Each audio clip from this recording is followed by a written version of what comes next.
Good morning. My name is Jeffrey Franke. I'm a member of the CLOC leadership team.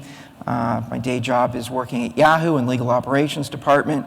For those of you that attended any of the sessions yesterday, you probably now know me by my CLOC name, which is Curriculum Boy. I've had the pleasure of working on pretty much every session at the Institute and working with all of the presenters on their materials, and it has been an incredibly interesting and enlightening adventure.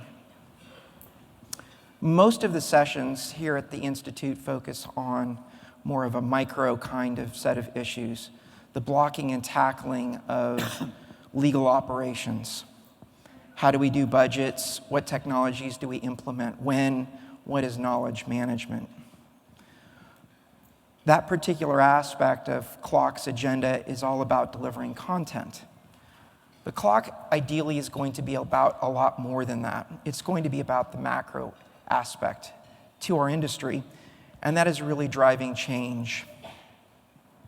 Yesterday we had the pleasure of having Mr. Susskind come in and talk to us about his latest book and talk about some of the future, his vision of the future for corporate legal services and the legal services industry in general. And I think he laid a wonderful foundation for what we may or may not see. Today we'd like to take a deeper dive into some of those issues, and we have gathered an illustrious panel to help us achieve that objective. What we're going to do this morning is take a look at identifying critical operational and other issues concerning our ecosystem, taking a deep dive into those issues that basically undermine market efficiency. These issues, which have been unaddressed for a long time, add cost, slow delivery, preclude new participants from entering the market. They inhibit investment in technology, limit job creation, and they create overly protective risk profiles for many of the industry players.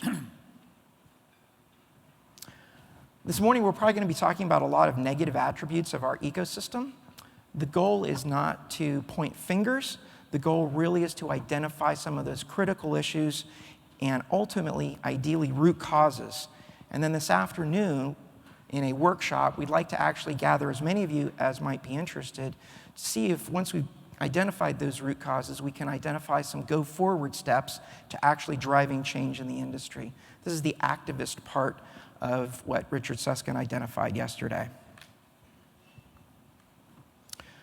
We've identified this particular session as the Magna Carta, which harkens back to the Great Charter that ultimately led to the rule of law. It's an ambitious title. This is an ambitious goal. A lot of us have been talking about change in the industry for a long time, but we've really never identified what is that change that we want. And so this is our opportunity to do that. In addressing this set of opportunities, we've identified 6 key players in the ecosystem that we think really are driving the problems, but also represent the potential for the optimal outcomes for all of us. Those 6 participants or ecosystem players are the corporations, law firms, technology providers, LSOs and other law firm service providers, law schools, and regulators.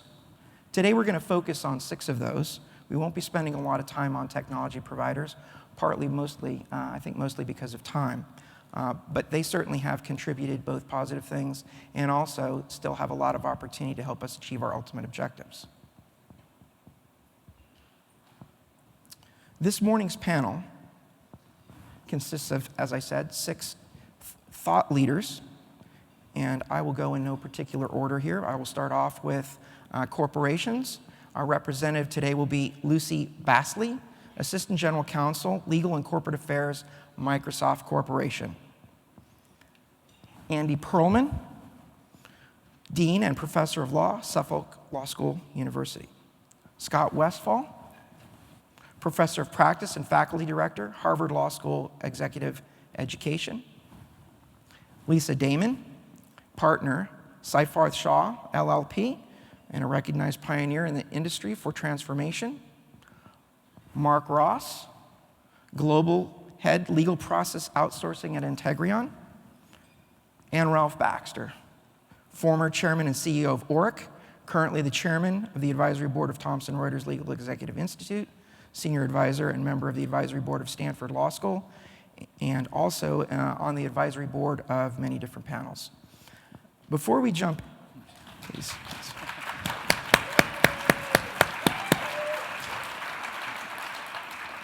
Before we get into all of the questions, I want to give a special shout out and thank you to Ralph Baxter, who really has served as the cornerstone for the creation of this particular session, and with whom over many months, Ralph and I have spent time talking about the issues, ferreting them out, and trying to set the foundation for the session.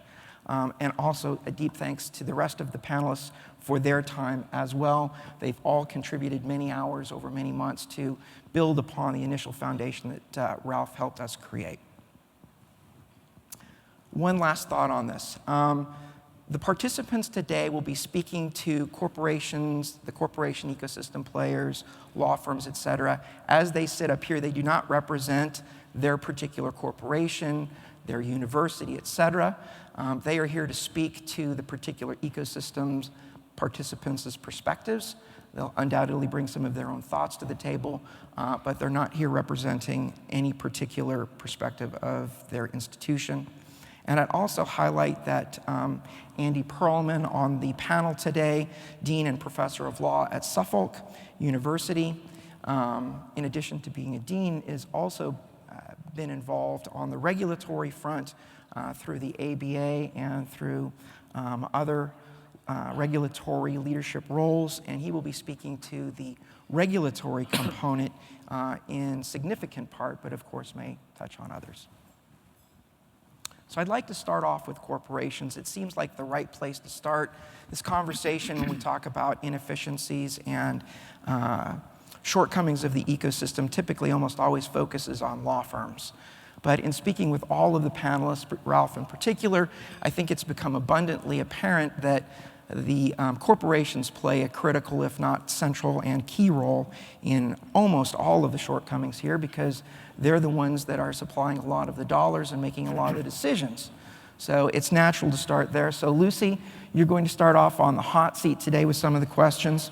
And I'd like to begin by laying out just a few issues, having you speak to whether you think those are core issues for corporations. And from there, I'm going to turn it over to the panel in large part to grill Lucy on that position and or support her in that. So Lucy, there are three topics here that stand out in my mind as things that are shortcomings of corporations. And as someone who works in the legal department, I'll just throw these three out.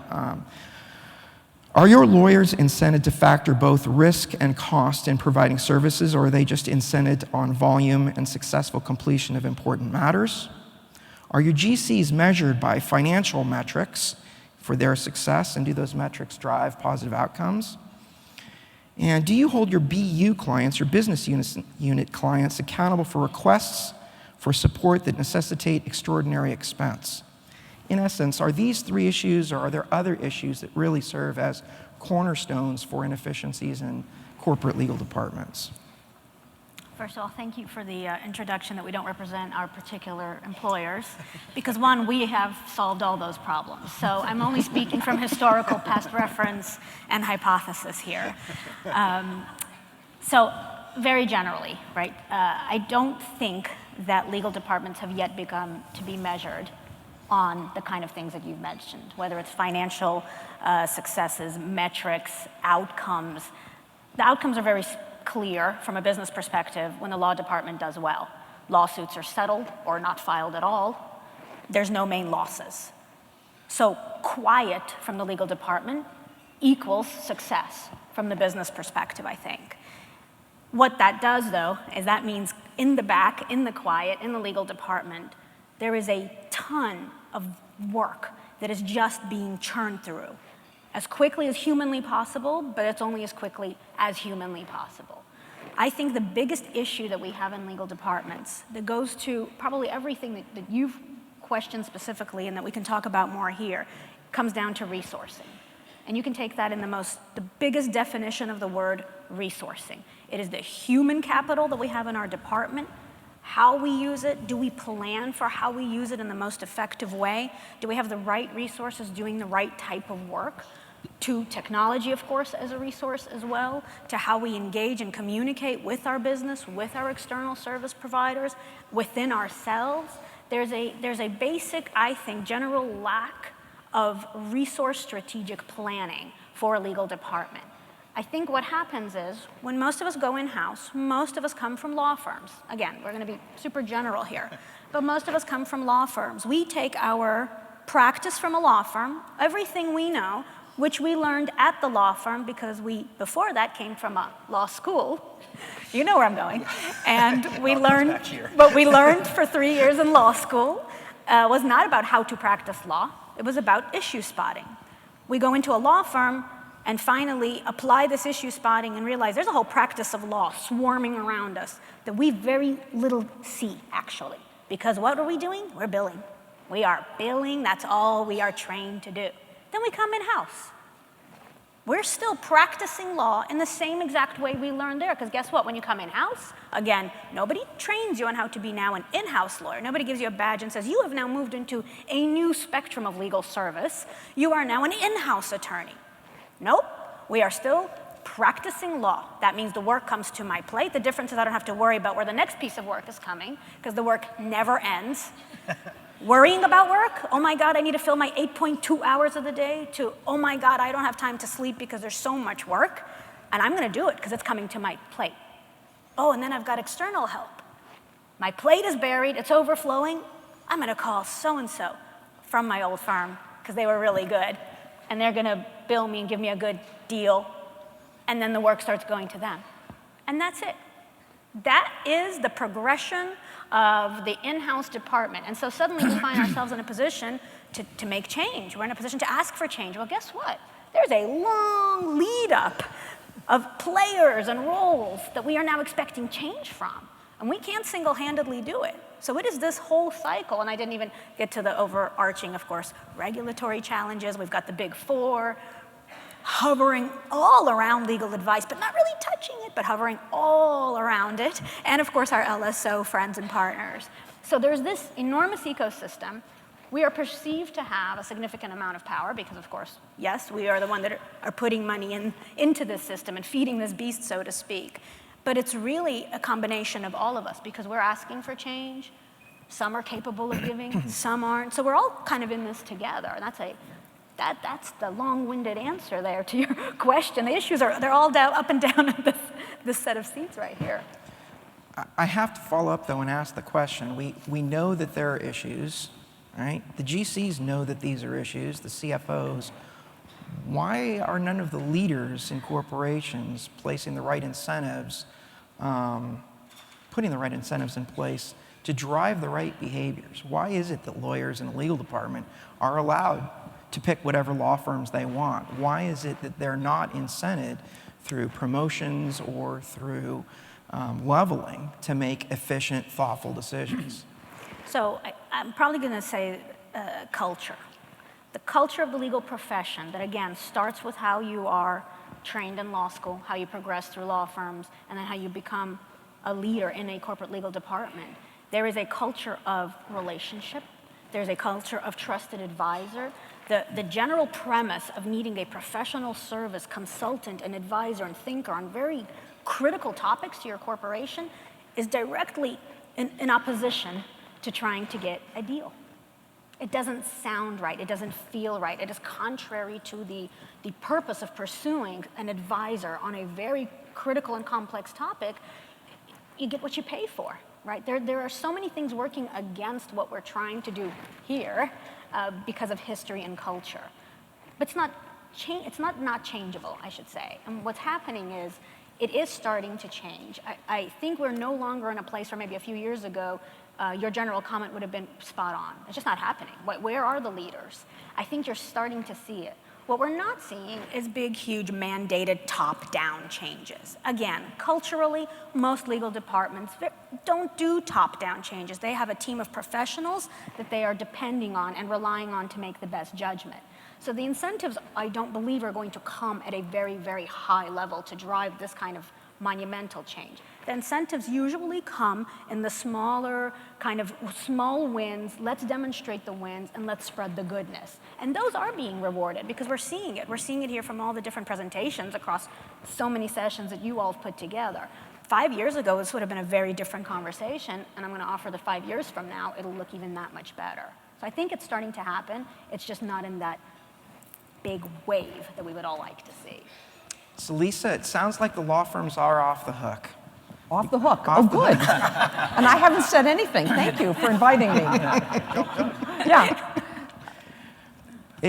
Is it your perspective from the law firm side that corporations basically are getting it right, and as a result, there's really not much there to add to? How would you, as a member of a major law firm, and Safarth is known for its driving change, how do you respond to that? Are you satisfied with that response, that there's change taking place? I think there is change taking place. There's not near enough of it. And so I think my message really to you and to the law firms is that you need to understand and we need to remember that law firms are nothing without you, right? We cease to exist. Our only purpose is to serve you as clients. And so I think that structure, that power structure needs to take root. And you need to help us drive the change that needs to happen. So I'll give you an example, right? You mentioned billing, right? The billable hour is an evil, evil thing. When you incent a billable hour, right? When you're driving rates, and that's all you're looking at, what you're doing is you're incenting the law firms to continue billing.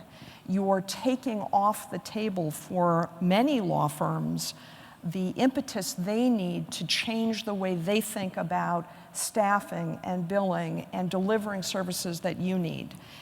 But it is so enticing to go after rates, and billable hours.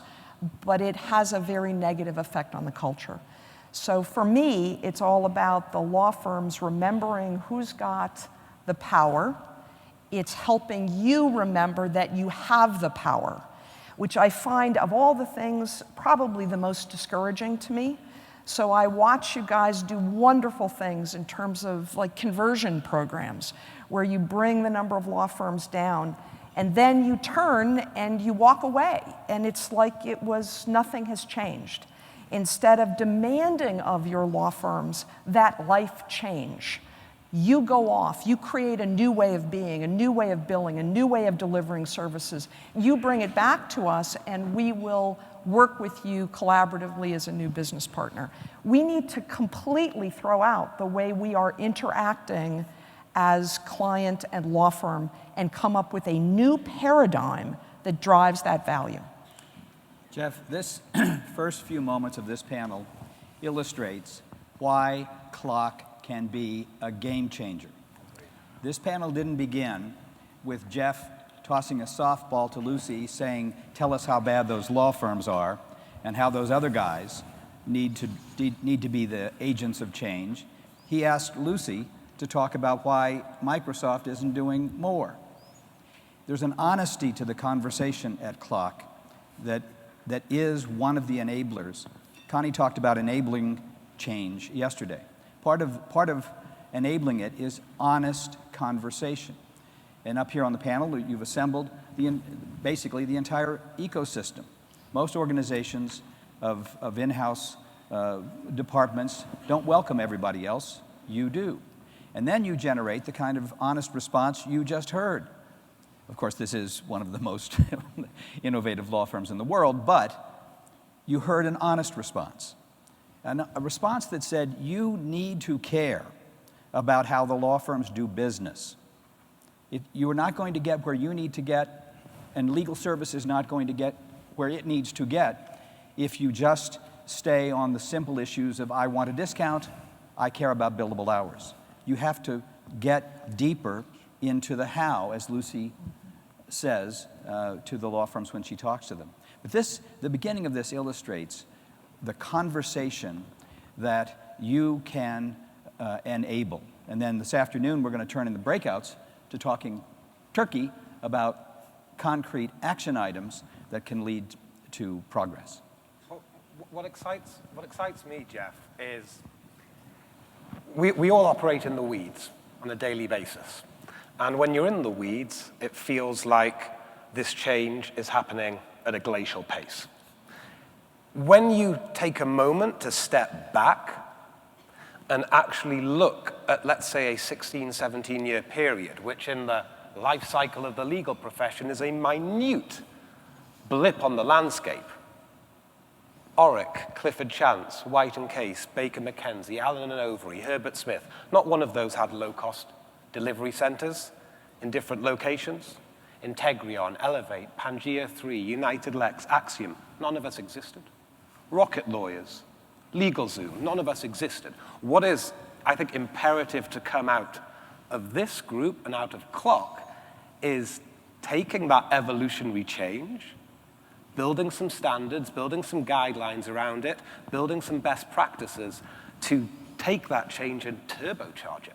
Because I think I appreciate that we need to air our grievances today, but I also think we deserve a little bit of a pat on the back for what we've done and achieved in a regulatory environment that doesn't necessarily encourage change. I would agree on that, and to build on it too, this idea of stepping back is something that lawyers are particularly bad at. We're very task-driven, high need for achievement people. We're focusing, as you said, on the day-to-day, dive in. The idea that you step back and you have organization and structure around thinking about innovation and the path forward is just now coming in. And I think there's some great hopeful signs that way. And CLOC, I was telling Connie, and Jeff, it's absolutely incredible how fast and how thoughtfully you have built this organization. There's great hope. I feel really discouraged. I know, I get it, but there's a foundation. Yeah, there's a foundation, but I what we're just gonna build really on. think that Yeah. everybody in this room, we could think what we could do. Yeah. I mean, we could just move this forward like light speed if we could just get ourselves together, create this Magna Carta, and really change things. I mean, we are at a tipping point, but we get to that tipping point and we walk backwards. Uh-oh, Lisa, we're too what- I want close. to add what we need. I think one thing that we need to talk about that maybe is also a bit of a, that was great, Ross, Mark, that was positive and fun, and we needed that. Yeah. Now we'll get back to the. Right. But I'm Human sorry. Right, Debbie Downer, I've got to, though, bring up this another underlying topic that I think is interesting for the people. How many here are practicing attorneys who are practicing law in their day job today? So, tiny little few. Okay, great. Obviously, the rest are either recovering attorneys, former attorneys, or having not practiced law at all, are business professionals who are helping actually change legal. I think there's another fundamental shift that needs to happen. I think those few practicing attorneys who are in here, those of you who are recovering attorneys, don't hide it. We need to embrace all of the other professionals that are in this ecosystem, because without them, we will not be able to move the dial. Okay? That's a fact. I did no research. Agreed. I have no backing, but you're going to have to trust me on this, right? It is a fact that we fact. cannot continue to function in our lawyer versus non-lawyer, who hates that word, world. We can't keep doing it. And all of you are here, the fact that you've banded together, the fact that we've banded together in this way, that shows you that there is a variety of professions that we need. There's not even just one word that we're going to be able to use to describe all of the different experts that we need to be successful. I happen to have been lucky and learned it firsthand for myself, but the conversations I have with my attorney peers, I kind of still get to do both once in a while, but the conversations are still shocking. They're still shocking. They either put everything into a project management, but, oh yeah, don't we need to get a PM? Maybe that's a tech company thing, I don't know. And again, we've solved our problems, so I'm just, this is all theory for me. But really, how is it that we have come so far and we still have the general attorney population that just has a tough time wrestling with bringing other professionals, even to the table when we're discussing look at the table between law firms and their in-house clients, right? The meetings we have, the quarterly, the monthly, the negotiations. There's a managing partner and there's somebody on the other side, often isn't a regular practicing attorney. Lots of companies are changing that. Like I said, we have lots of, I'm sure Lisa's seeing it, but there is a fundamental problem with the fact that we still think of our profession as attorneys and everybody else. Non-lawyers. Yeah. There's too much to offer. And the so-called, applause for that, but this idea this table. of non-lawyers that we refer to everyone else in reference to ourselves, right? That it's not other professionals, it's non-lawyers. And so I think you nailed it. And one of the reasons that I think we are not seeing the kind of innovation that is really necessary in the industry is because we live in a silo. We are not drawing on the expertise of other allied professionals and disciplines. And I think, and one of the reasons Jeff asked me to be on this panel is to talk about regulation, and I think this is where it fits. Because if you look at the regulatory structure and the regulation of legal services, what you frequently find is that it is designed to ensure that lawyers largely practice on their own. So if you look at, just to get in the weeds here a little bit, but I think it's important, Rule 5.4 of the Rules of Professional Conduct, Rule 5.4 is pretty much the same everywhere in the country, even though we have a state-by-state system of lawyer regulation, and it prohibits lawyers, law firms, from partnering with people who are not lawyers. It prohibits law firms from accepting passive equity investments because you cannot give an ownership stake in a law firm to anyone who is not a lawyer. And when you have these kinds of restrictions, it does necessarily inhibit the ability of lawyers to draw on the expertise of people outside of the legal profession. So I think that is one way in which the regulatory structure is inhibiting innovation. And there are certainly other ways as well, not just looking at law firms, which is, I think, this alternative business structure idea that law firms could structure themselves in different ways if they allowed for more investment from other professionals, but you also see regulatory constraints on other kinds of innovations. For example, the Avos and the legal Zooms of the world with the ways in which states enforce unauthorized practice of law provisions, the way they write ethics opinions that make it difficult for lawyers to take advantage of new kinds of services. You see regulations on law schools that also limit the ability for us to engage in the kind of innovations that might help drive down the cost of legal education and also drive significant change. So going to your point, Lucy, I think you're exactly right. We need to think about the regulatory structure, think about bringing into the mix other kinds of perspectives that have long been missing in the legal profession. So I have to ask the question. Everybody on this panel understands the shortcomings of the regulatory environment, especially as it applies to ABS. As we heard from Richard Susskind yesterday, UK has loosened its limitations, right? They definitely have alternative business structures, and those alternative business structures operate under some regulatory guidelines. Everybody up here gets it. I think many in the audience understand it. Why hasn't it taken place? Lisa, Ralph, why are the law firms who are not short of funding, who are not short of highly educated individuals and, quite frankly, political connections, why aren't they driving change here? Well, this is a really interesting question. And it illustrates something pretty important that's broader. We know what the issues are. One of the mysteries of all of this is that we know what the causes of the inefficiency in legal service are, and they're in front of us. We can address them because we know what they are. So here is one of them. So law firms traditionally have not been very actively engaged in ABA, in the kind of regulatory rulemaking that we are talking about. In fact, most, I wager, lawyers don't even know where the really important rules get made.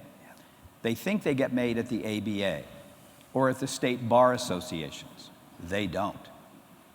The rules that Andy was just talking about are made by the Supreme Courts of the states. How many of you knew that this morning? Not a lot of hands are going up. So, and there's a point here. The law firms don't have much incentive to get involved in changing the rules. Any incentive, just saying. Yeah.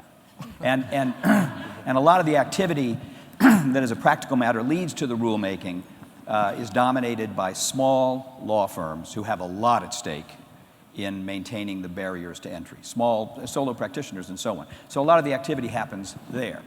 But once you know where the rules get made, and you know that the present state of the rules is not in your interest. I'm speaking now to you if you are CLOC members. You are leaders in corporate legal departments. Well, there's a ready channel in a democracy for you to have a greater voice. Ralph, I want to jump in there. So you're directing your comments towards the corporations. And if I heard you correctly, Lisa, you said a moment ago the law firms don't have incentive. As far as I know, they're profit-maximizing entities, and I read this morning that the profits are pretty good from what I can gather. It seems to me that there's a huge incentive for them to take these binders off. There's always winners and losers, but it seems to me there's a hell of a lot more money to be made by some if they do it a lot better. I don't get it. Yeah, the corporations can come in here and make some changes and push for it. Where are the law firms in this conversation? I'm not buying it that they don't own this. So I think, speaking generally about law firms, right, it's pretty good out here. Things are going pretty well. You guys pay us by the hour. We have a lot of hours. We raise our rates. You pay those rates. Every now and then you get kind of interested in consolidating. We go through that. It gets better again. It's not a whole lot of incentive. If you look out, which we're not terribly good at doing, you can see that it's very scary and we need to move to a different structure. Sitting here right now. So Mark and Andy, bad. Mark, I'm going to turn to you. Mark, you're sitting there. You've got a good business, but there's a lot of business you're not getting. Why aren't you driving change here? I think Lisa hit the Are you nail happy on. too? Are you making too much money? Is that the problem here? I'll take the fifth on that. Now, Lisa hit the nail on the head. Look, the pyramid partnership structure of most major law firms, just simply in its operating model, doesn't incentivize change. Well, why aren't the LSOs stepping in and saying, you know, there's a lot of business here we're not getting. We're doing a good job. Obviously, we're all engaging your firm and many others, but there's a lot of opportunities, a lot of money left on the table. Why aren't you pushing for change? Well, I think, first of all, I think we are. I think that... Regulatory change? I think that, look, I think what we need to really do is define what we mean by value and the value that our clients want. I think it was Oscar Wilde who said, a cynic knows the price of everything but the value of nothing. And where I'm going with that line of thought is, you know, what the LSOs, the LPOs, the managed legal services providers, the ALSPs, whatever acronym you want to attach to them, and the phrase, if it waddles like a duck and quacks like a duck, comes to mind. What I think they've done incredibly well is bringing into the world of corporations and an operating model that law firms have replicated, the world of metrics, key performance indicators, governance, etc. Where I think we need to do better, and this is a journey, is in tracking true value. So moving beyond providing our corporate clients with information on utilization and turnaround time, but looking at a higher value paradigm. So what does an improvement in turnaround time in contract lifecycle actually mean to a global corporation in their ability to procure much needed goods and services? What does a improvement in turnaround time in sales contracts actually mean to the corporation's P&L in driving revenue improvement?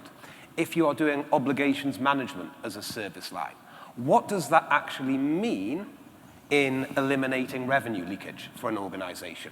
You know, we're tracking all of this data, and sometimes it feels like we're tracking it for data's sake. But I think we need to take it one level up and move towards looking at the actual value, and that applies to law firms as well as LSOs, LPOs, really defining what the value that we bring to the table, and that's an area for improvement. So you're saying we don't understand the value, and because we don't understand the value, we don't understand that we need regulatory change? Yeah, so I think, Joe, I'm going to chime in because I'm not an LSO, I'm not a law firm. I love them both and need them both. But nobody's answering your question of why, who's not driving for change and why not, and why isn't an LSO driving. I think what you're hearing, and again, we're in an evolutionary period right now. I think your expectations of the law firms are correct. They have the money and the political clout. They have the credibility to drive change. the real question needs to be why the law firms aren't driving regulatory change. I think it's maybe a bit unfair to ask the LSOs yet, because look at the journey. Look at where we are, 20 years into the alternative legal service provider life cycle. Maybe both. Yeah. Yes.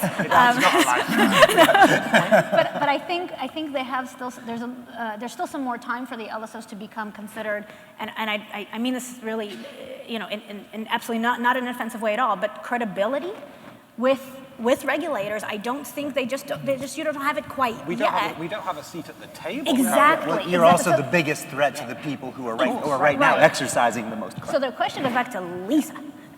Maybe, and Andy, and why are we not listening to, are the firms not talking at all about this? They are, and some are. I think one of the problems is our state-based system of regulation, right? Ralph mentioned it. It's controlled by the state Supreme Courts. And so let's say you wanted to bring about change. You wanted to allow alternative business structures. You wanted to liberalize Rule 5.4 and the creation of new kinds of entities to deliver legal services. It wouldn't be enough to change the rule in the state where your law firm is, or even a few states.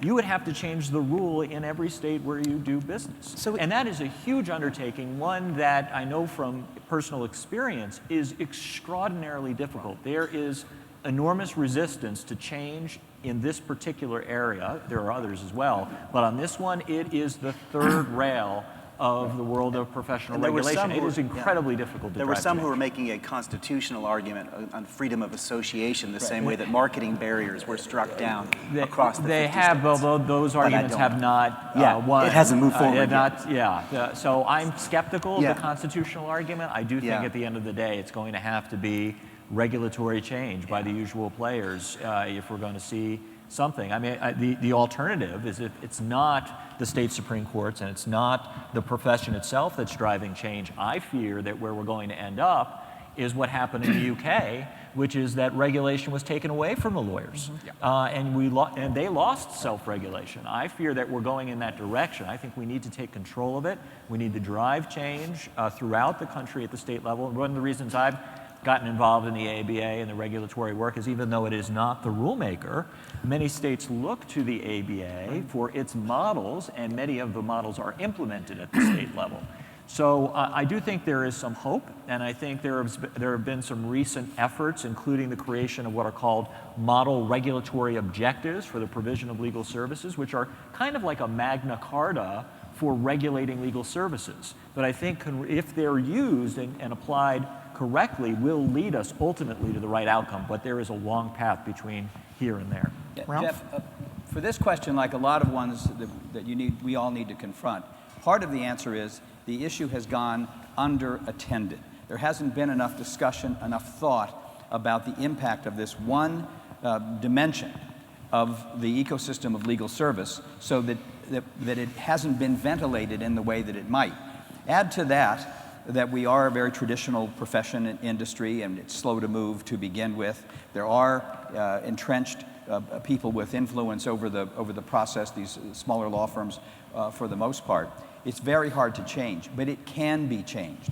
And there are other allies to help in this change, one of which is the problem in the access to justice arena that all of the states face with inadequate legal counsel for individuals, so that there's an enormous percentage of individuals who end up pro se in the courts representing themselves. That becomes incredibly inefficient, and it makes it very hard on the system of justice that the Supreme Courts are overseeing. So they have that data point that already is motivating them to rethink how the rules operate. Andy, one of the great things Andy has done is to co-chair the ABA Commission on the Future of Legal Services, and looked at the entire landscape through the lens of access to justice. And the lessons from that are applicable to every walk of legal service. But in the course of doing that, they saw the inhibitions or the impediments that regulations create for access to justice, and they're just as meaningful for all of you.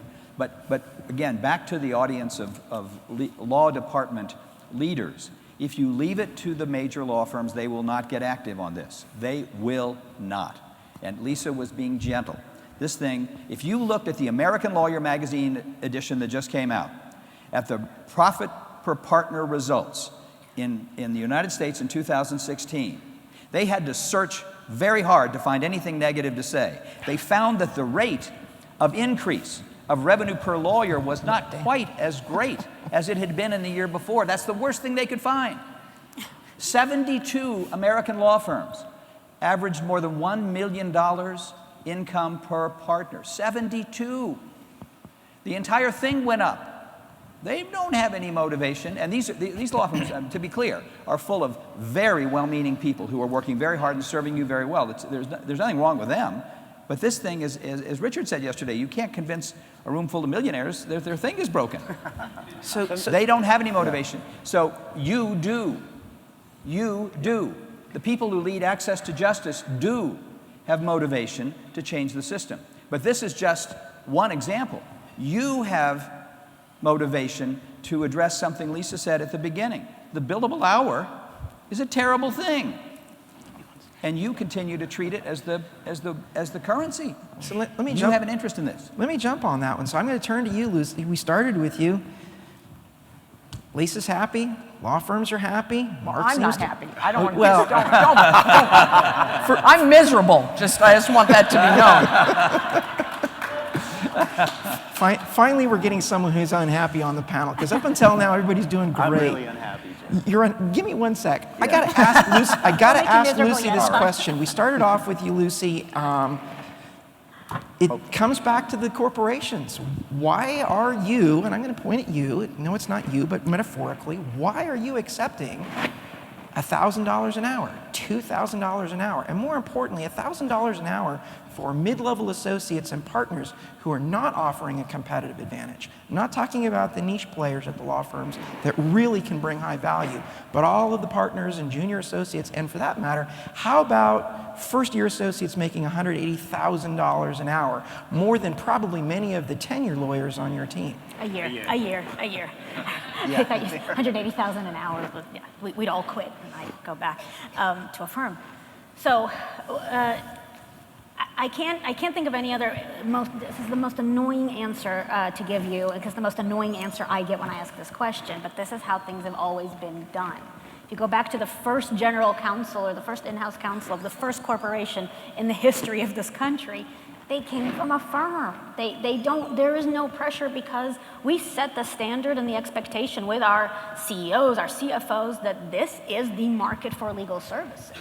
So once you set that expectation, I mean, if you know that a plumber's standard rate is going to be $250 to even come out and check what's wrong with your sink, and that's what you were told, that's all you know, that's all you've ever seen, to be the first one that says, this is insane, you better fix my sink for $50. Your sink's going to overflow, because a smart plumber is going to say, screw you, I'm going to go to the guy next door because he'll keep paying me $250. So it can't just be us alone.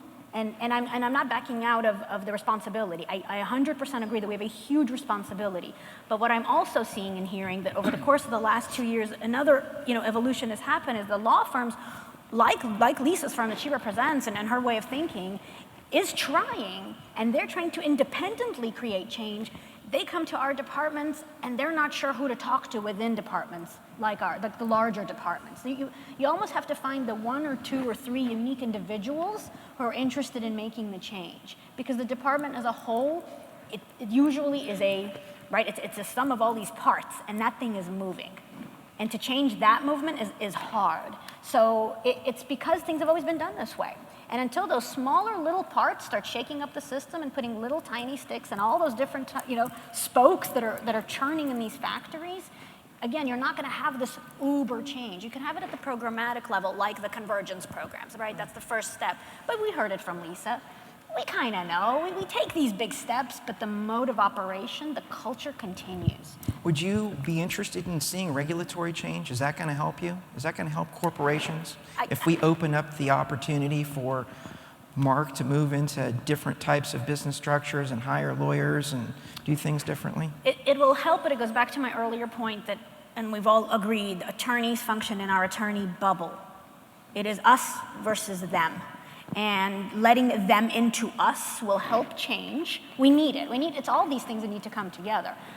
There will not be a magical thing that will happen if we suddenly, the regulation change and the law department goes, oh, I didn't know I could now buy this. That's just not, that's not going to do by itself. I was just going to say the economics. Wait, he wants to be though, miserable. Well, Well, let's prove you that have he's to get back to the fundamentals of the economics. It starts with law school and the price of legal education. So you're happy. So I am not happy. Legal education, the cost is incredibly high. The reason our graduates are going into large law firms and need to be paid $180,000 is so they can start paying back. And they don't know how to practice law. And Let's they not don't know how to forget practice. that. Some of them don't know how to practice Just saying. law. Yeah, okay. So they're trying, but it starts with that. Those economics start driving everything up the chain. So why aren't the law firms taking up the challenge? I mean, the law firms are not happy. They're having to do all of the training. It costs them a lot of money. They're paying out, I'd say $180,000. Not all of them are, but it's a very expensive initial investment. And the corporations, Lucy's like, I'm not hiring in first years. They don't know what the hell they're doing. So where do the law firms stand in all of this? The law schools right, stand in all okay. of this? Well, I think that there are signs of hope, but to start with the barriers, because you've asked us to think about barriers. First of all, I practiced law for 10 years. I went to McKinsey, the consulting firm, for 6, came back to a law firm to lead professional development. I joined the faculty at Harvard as a professor of practice. There are 4 of us on a faculty of 100.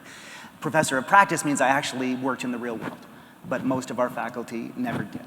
I expected to find that there is a common mission.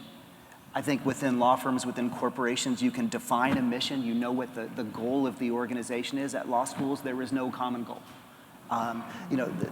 You couldn't get 2 faculty members to agree on one statement of a mission, for example, for why the law school exists. And at the core of it, the pure academic function is about replicating legal scholarship in themselves. We all remember those of us who went to law school, the kind of brutal form of legal education that is intended to identify the smart people. There's no incentives for collaboration. There's no teamwork being taught. You can't get tenure by collaborating and being interdisciplinary typically.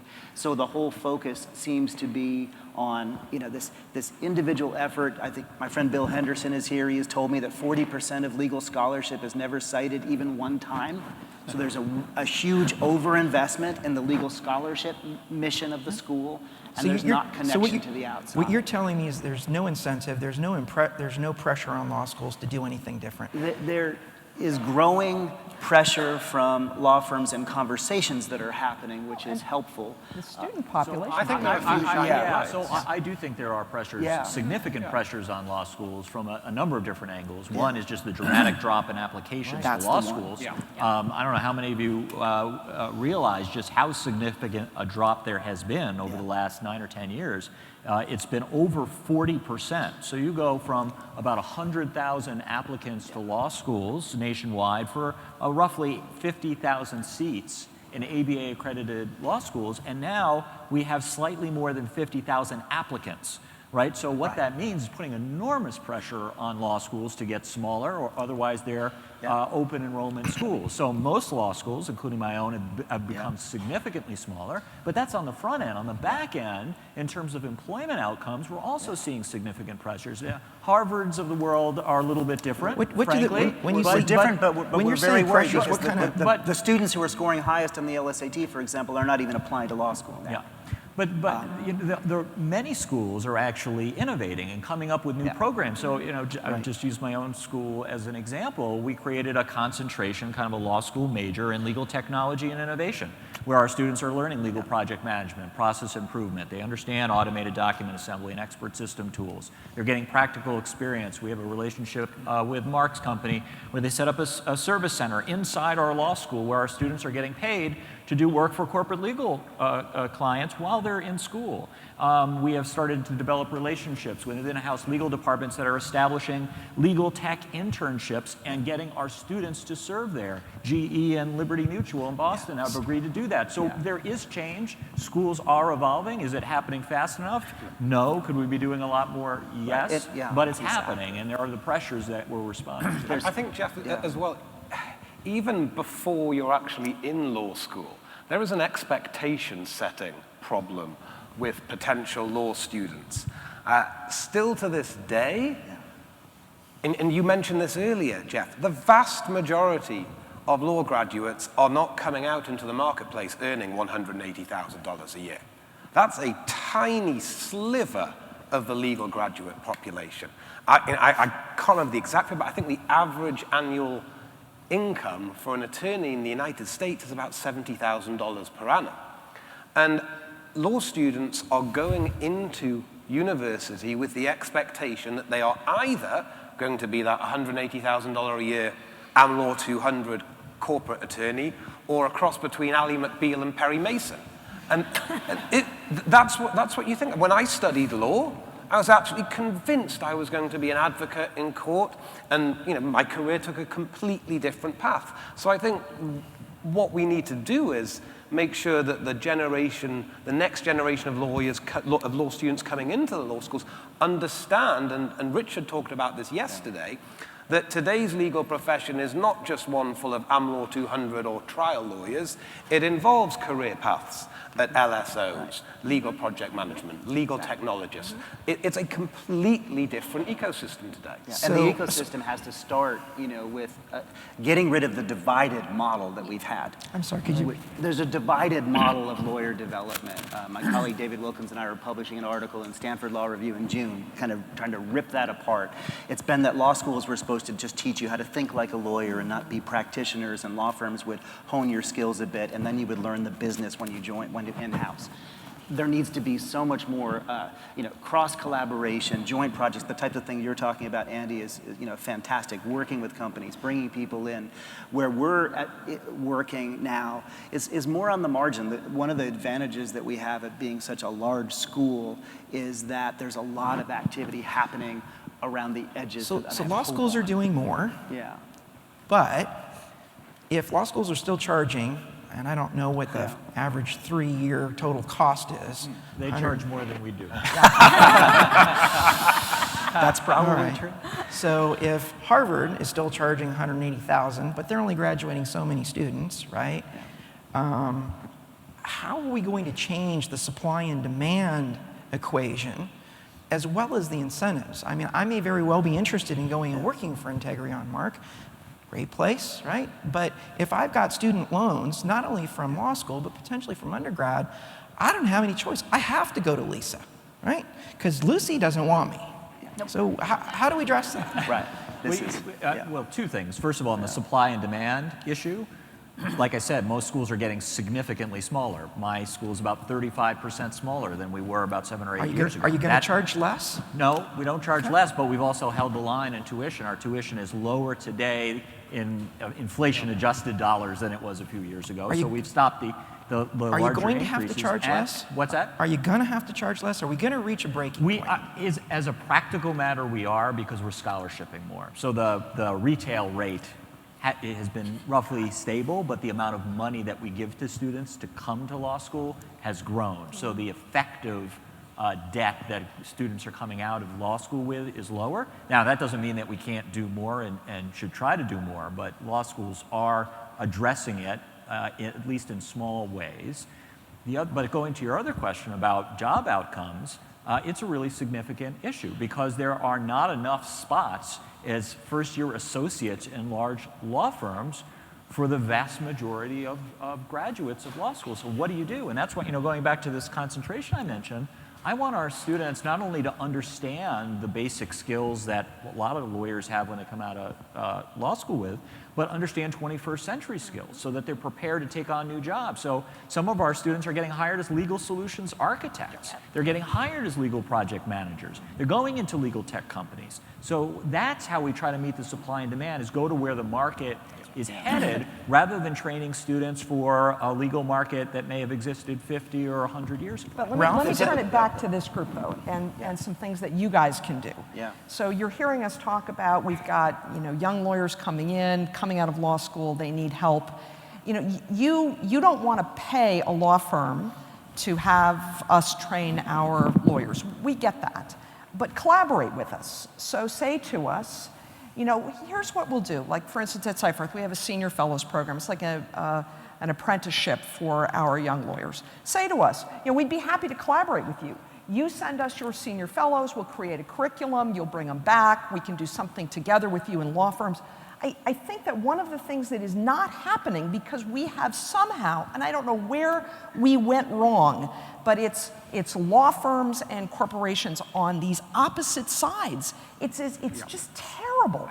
We should be working together. So I would just encourage you, because I know we're coming to the end of our time, is to try to think of ways that we can work together to solve some of these problems, instead of it being your fault or your fault or our fault. We can solve these problems together, but we've got to get to the table and talk about it. So Lisa, one thing I would say though for this audience, I think, and please correct me if I'm wrong, this audience plays a unique role in bringing together the decision maker in the department to talk to the law firm. So I think we still have a journey that the people in this room are on, and I think we're all on it together, where again, we still have the decision makers are the practicing attorneys who manage the budget, who own or responsible for their budget. They're probably getting help from managing the budget from the people in this room. But I think there's still another step we have to go, where we're talking to operations of legal department as leaders in the department. And I think that's true to some extent. True decision making is probably still elsewhere. And so we have great influencers here, but it's a trio almost. Even though the corporation is one entity, the legal department's one entity, you really need to have this dynamic combination between the operations leaders who understand the business of legal and law and the finances, want to change the relationship. They need to bring along with them some of their more forward-thinking and creative decision makers in the department in order to really change the nature of the relationship with the firms. I agree, and that bigger picture issue, and coming back to something that Lucy said right at the outset, which is, you start in law school, you have a particular mindset, you go to a law firm, you carry forward the mindset, you get trained in a particular way, and then you go into a corporate legal department and you bring all of that baggage with you. It's time to reverse that, and the people in this room are in the position to reverse that. If you have different expectations of what law firms are going to do, the kind of expertise that they bring to the table, they will then hire folks who have that expertise. That will cause the law schools to graduate people who have those skills, because they will find jobs. We do respond to those market pressures. So a lot of it really is a very interrelated and interconnected, but it can be driven and exactly. by many. I have to ask the question. I hear all of you pointing to all of these wonderful people in the room, which is great. All of these wonderful people work for different companies, by and large. If they all get together and they start demanding things of Lisa, if Lucy gets together with a bunch of them, we're going to have a whole new regulatory problem. Instead of the ABA, we're going to be having antitrust regulators stepping in, right? So CLOC undertook an effort some time ago, as did a number of other groups. ACC, I think, was even ahead of us on this, in creating a set of billing and staffing guidelines, right? The bane of all of our existence, right? For law firms, you get a different set from every single corporation. We don't want to pay for things. Lucy, you've got to try and sort it out. You've got to negotiate with every single law firm, right? Conflicts of interest. If we go forward and we put together a standard like that, we face some very serious issues. How do we get beyond the antitrust issues and work together on some of these problems? I think it really depends on what the issue is. I mean, if you all got together and said, when we're putting out an RFP, here are the kinds of questions that we're going to ask of law firms. Do they have project managers working on it? The lawyers who are staffing it, what kind of training have they had in process improvement or data science? Right? You can ask those questions. I don't think there's an antitrust problem with getting a group of people together to create a model questionnaire. Are those the questions that are going to change the industry, Andy? I mean, if we get a standardized RFP, is that going to really make a big difference? Yeah, I don't have the answer, but I think the people in this room have the answer. You all know better than anyone what you need and what's going to drive change. So start asking law firms whether they have that expertise, and engage the law firms that do. In a way that's meaningful. In a way that's meaningful. Do you believe in innovation? Right. Yeah. We've got to move. Documented. Right. Yeah. We have to move beyond a checking the box phase in this RFP. I mean, I wrote an article a few years ago where I talked about the 4 phases of law firm acceptance of alternative delivery models. And there was the kicking and screaming phase, where the corporate clients would occasionally drag their law firms kicking and screaming into the arms of an alternative provider. Then there was the checking the box phase, which is responding to an RFP, Are you innovative? Yes. Check. Yeah. We need to move towards strategic collaboration, yeah. and then even beyond that, what Richard was talking yesterday about bifurcated ownership. But I do think that what I find fascinating about this collection is we've talked about a few issues that I think are important, but a little bit rearranging deck chairs. I don't think changing the regulatory environment is a silver bullet. I'm all for changing the regulatory environment.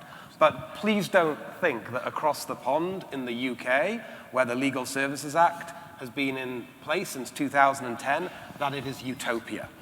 You know, it is a very similar operating model to here. I recall, it must have been a month ago, Connie, seeing a LinkedIn post by your GC, Matt Fawcett, where he'd received an abomination of a letter from an outside counsel.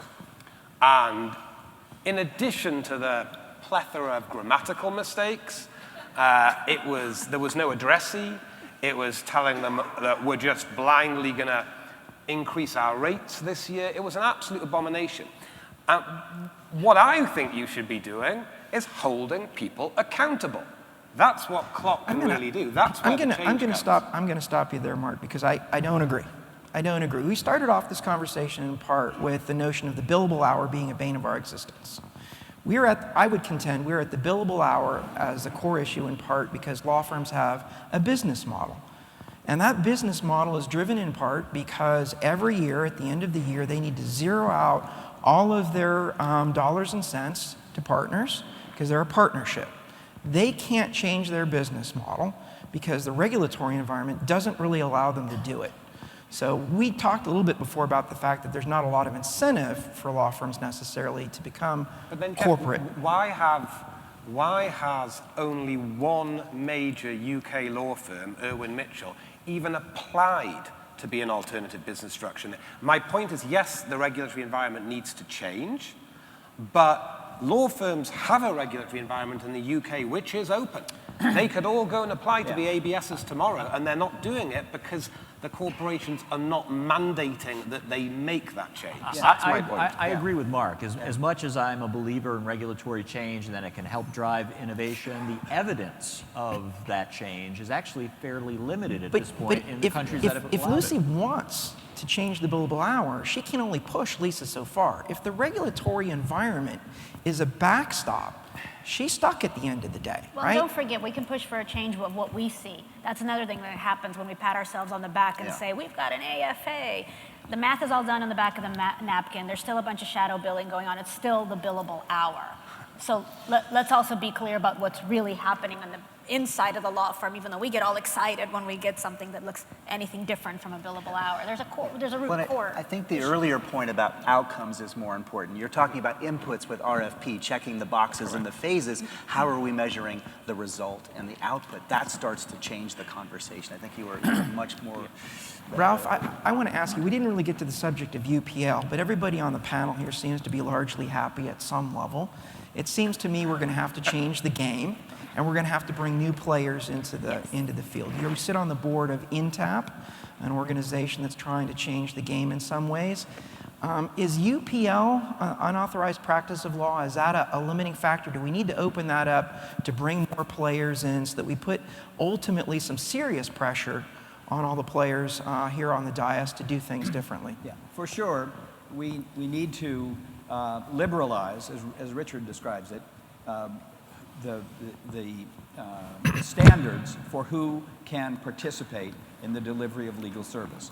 And this idea of the unauthorized practice of law it has an in terrorem effect on limiting how you can assemble your teams with people who are licensed to practice law and other professionals. And it's something we need to work on. But I'm going to go back to something Mark said. Mark said, well, this regulation is not a silver bullet. And he pointed out the ways in which the regulatory change in England hasn't been perfect. Right. There is no silver bullet. Does anyone know of a silver bullet? That would make our lives a lot simpler. There is no silver bullet. All the things that we are talking about today, all of them, influence the quality, the character, the efficiency, and everything else about the way legal service ends up being delivered.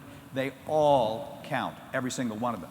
And no tactic in our strategy is going to solve the whole problem or be without its limitations and competing considerations. But we have to focus on all of them. And they all interplay. The regulatory issues influence how do you educate the students issues. Part of what makes law school education so expensive are regulatory standards that impose cost on the law schools. They all fit together. What is certain about this is we know what the issues are. These are not hidden problems. They're not hidden issues. I'll bet we haven't said anything this morning about what the underlying problems are that was news to anybody. That's not the issue. The issue is influencing progress. And that's why CLOC is so important. You have a stake in everything. The law firms don't have a stake in some of these changes. In fact, it's going to be hard for them. They're up to it. In fact, for me, one of the most meaningful experiences I had yesterday was the GE description of its interface with law firms. And as they were describing the way they think about law firms, the way they keep track of law firms, they talked about how interested the law firms are in their criteria. And once they know, I hope I'm doing this justice, once the law firms know what it is the GE is focusing on to make its decisions, they snap to. They want to do that. They may quibble about the score, they may quibble about the evaluation of them, but they are going to conform to what they believe your standards are. This is as crisp an example as you can have of your capacity to influence how legal service is delivered. The incentives you set in your law department will influence how all of your people behave. You know that. The selection criteria you apply to choose outside lawyers will influence how the law firms behave. Not just how much they charge you, but everything else. You pick the criteria and they will try to conform to it. If you engage in conversation with the regulators in the states where you are organized or influential, you can influence the ways these regulations are limiting gateways to progress. If you engage with the law schools about how they are educating their students, you can have a difference. You can make a difference. And to build on that too, not just law students. So, I lead executive education at Harvard, and we have leadership programs. I just finished with 45 law firm leaders from all around the world, a 6-day, very intensive business school style program. We're talking to them about innovation and design, legal technology, disruption coming their way, starting to introduce them to those concepts. We could use a lot of help from you all. We convened a forum, Mary here from Google was at it, several of you in the audience were there with us last fall, where we convened top decision makers at law firms with people from this community to start that discussion. But I gave a presentation to a law firm managing partner roundtable 5 weeks ago.